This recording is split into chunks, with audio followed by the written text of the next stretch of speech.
We're going to try and wrestle through the latest transfer gossip in about 10 minutes because there's so much of it and I think it's going to change so quickly that we might as well just get it done as quickly as we possibly can. Now, it's worth pointing out that we covered the two biggest stories in terms of Thilo Kehrer and, of course, Naifeh Gerd in videos over the last couple of days. So if you don't know that, go and check those. I'm not going to repeat it here. Let's start with defender talk then, shall we? Eric Dier, that Tottenham defender, or sometimes, if you want to call him a midfielder, he's played for Tottenham and even England on occasion. He's up for grabs. He's got 6 months remaining on his contract at Tottenham. And he clearly isn't in the plans of Ange Postecoglou, so they're willing to let him go now for a negligible fee. I think that's completely at odds with what we know about Daniel Levy, isn't it? I mean, there's a guy who tries to extract every pound of flesh from every deal. I don't know how much interest there is in the player from West Ham, but we are being heavily linked with this guy. So the rumours are out there, and there's lots of defensive rumours going on, by the way. The one thing I'd say with Dier is one of the rumours I read that we were interested in because he's homegrown. I'm not so sure. I don't know how this homegrown thing works. I think you've got to have come through an academy, but between a certain age in the UK. The interesting thing about Dier is whilst he was born in the UK, he might have been born in Cheltenham or something like that, actually. I think he moved over to Portugal when he was young, and he certainly came through and made his senior debut at Sporting Lisbon. I do remember that there was a point where he was on Everton's books as a very young kid. Whether that counts, I don't know. But I'm not entirely sure. Whilst he's represented England and whatnot, I'm not entirely sure that he qualifies as homegrown. Maybe someone with more knowledge than me can tell me on that one. But he certainly holds a dual citizenship of England and Portugal. So, yeah, that's an interesting one. Zagadou, push pineapple, shake a tree. He's the Stuttgart defender. Was formerly a partner of Mavropanos. We're interested in him. As I say, lots and lots of defender talk. One of these is going to have to come true. Let's be fair, one of these defenders' stories. So one of them is, there's a story out there that's not total BS. We're getting rid of Thilo Kehrer. There's serious interest with Naifeh Gerd.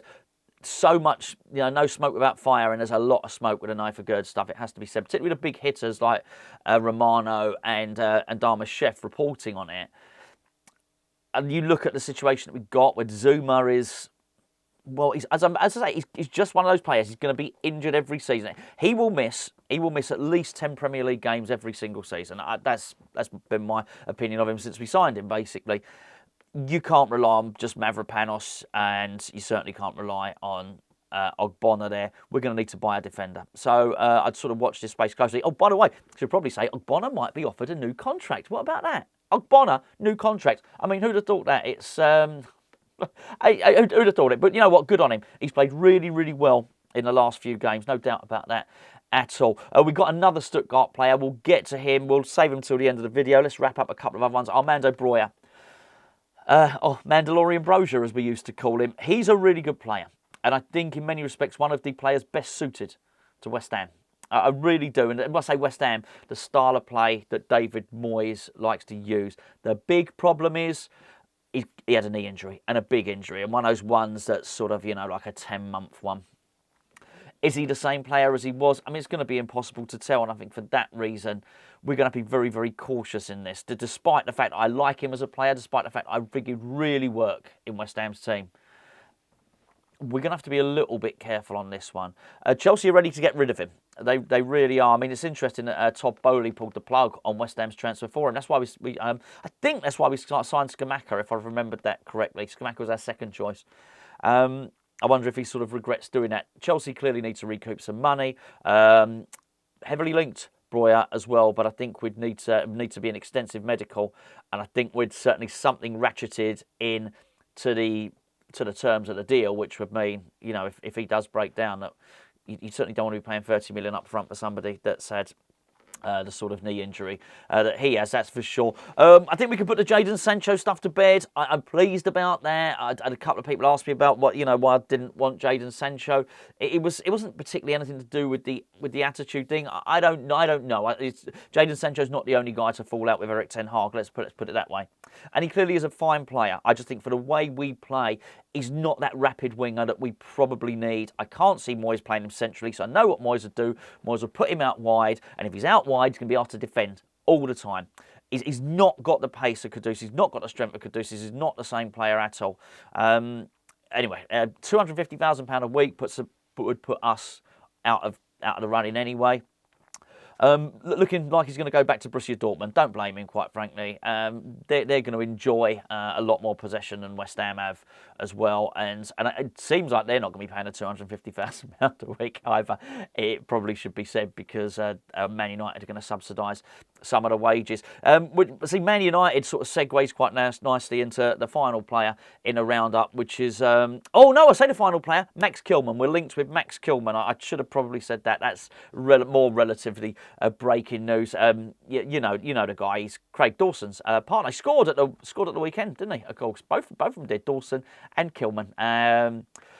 He's got a contract until 2028. That's going to be hard to get him out of there. But it is worth noting, by the way, that Wolves retain an interest in Aaron Cresswell, which I think is really interesting. That deal nearly happened in the summer window, broke down, about a £2 million deal. They've had a change of manager since then, so I think it was assumed that they would retain no more interest in Cresswell. The rumours are still there. Now, it's hard to know at this point in the transfer window when there's so many stories going around, whether that's a rehashed story from sort of July or it is a fresh one now. It's tough to know. I couldn't tell you what's the truth and what's not on that one. The other story, which clearly isn't a rehashed one, is Danny Ings to Wolves. Now, I don't know about this. It's not the first time we mentioned it on this channel. There's definite interest from Southampton. Definite. That much is clear. The swap deal, a trade deal involving sort of, Danny Ings and for Max Kilman and that sort of thing. They're so hard to do, these trade deals. If the deals get done, they'll be separate deals, but I think it's going to be very hard. As I mentioned, very hard to sign players from Premier League teams, particularly ones that are not at threat of anything. I think it's going to be tough to get him out of Wolves, Kilman. Good player, though. Really, really good player. Serhou Guirassy. Now, he interests Newcastle, he interests us, he interests Man United. It's easy to look at it and think, well, Man United, they're just going to win out, aren't they? Man United are basically going to get the player. I think it's easy to say that. It really is easy to say that. But apparently they don't want to buy. They've got Dave Brailsford going in there, cycling coach, of course. And they don't want to buy until the summer window.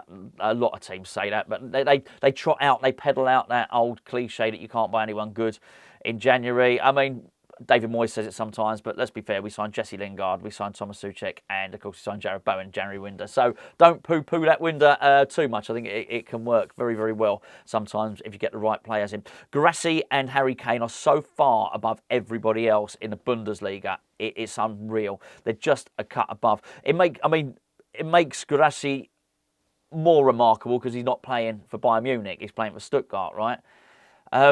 17 goals so far this season. Scores I wrote this down, I'm looking over there, 1.45 goals every 90 minutes. Harry Kane, by the way, they almost match. I think it's 1.46 or something for Harry Kane. So far above any other strikers in the Premier League. This guy looks to be a really, really good goal scorer. He really does. Newcastle interested, we're interested. I mean, Newcastle, tough one, hasn't it? I mean, they got Isak there, they got Callum Wilson there. Yeah, I know they have injury problems and all the rest of it. I guess they can probably buy who they want. Watch this space on that one. I do think we're after a forward. It might well turn out to be a left winger. There's a natural link there because of Tim Steiten. Anyway, there you go. Anyway, there you go. That's the transfer roundup for today. It's probably going to change by tomorrow. I've no doubt it will be. I'll catch up with you then.